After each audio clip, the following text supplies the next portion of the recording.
Türkiýanyň içerki ykdysady ýagdaýlary häzirki wagtda agyr şertlerde dowam edýär diýip käbir watandaşlar gürrüň berýär. Günüdiňi işläp gazanan pulumyz özümize zordan ýetýär. Ozal kumaşgalamyza uğradýan pulumyzyň möçberini azaltýar. Türkmenistana gitmek isleýär. Gidip bilemzok.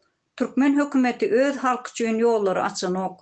Onuň üstesine de Türkiýe döwleti içerki migrantlara hemme taraplaryň çäklendirmeler girdiyärler.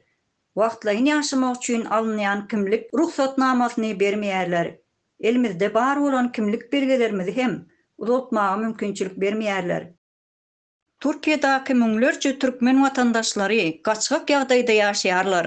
Egerde Türk polisiýasyna duş gelenlerinde kimlik karty ýok ýa-da möhleti dolan bolaýan ýagdaýynda ýürüýte migrantlary deport etme merkezine alýarlar we ol ýerde azyndan 10-15 gün saklaýarlar. Netijede ýollaryň ýapyklygy sebäpli türkmenler ne deport edilýärler, ne de Türkiýede arkaýyn gezip bilýärler. Biz barbyr Türkmenistana gitmek isleýäris. Emma ýollar ýapyk. Bizi deport edip bilenoklar. Ýöne ýere sergazdan edýäňiz diýip Türk polisiýasyna düşündirjek bolýanlar hem bar.